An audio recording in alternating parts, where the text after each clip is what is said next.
Libertarian candidate for Secretary of State is particularly important because if you get to a certain percentage, 10% of the vote, or a certain percentage in individual counties, or the second highest vote getter in individual counties, that has ripple effects for other Libertarian candidates in future elections. As you talk to voters, is that part of the message? Is it, hey, if we can get votes to this percentage, or if we can get enough votes in this county, you're going to see more Libertarians on the ballot, you're going to see more choice in future elections. Is that part of the message?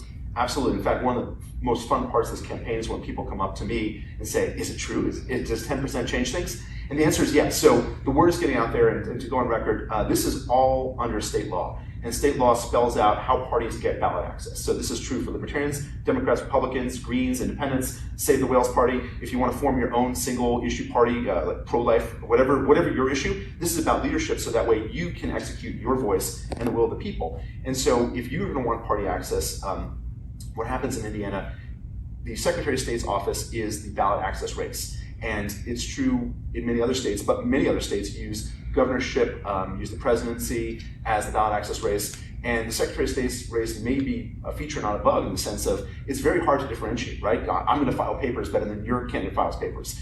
It's very difficult to differentiate. So it's a difficult race to win or to achieve ground in. And that is used by the two-party system to keep out all other competition, namely Libertarians, Greens, Independents, and on down the line. So when we have a chance to cross a new threshold, 10% in this case, we can really transform the political landscape of Indiana. This is like a two-legged stool that's going to right itself onto a third leg. It's much more stable. Government's going to be much more responsive, much more accountable. All those politicians who make you shut off your cell phone, who don't answer your call, who ignore your emails, they're going to be answering you because they're going to be held accountable in a new way that they haven't, simply because there's another party to hold everybody accountable.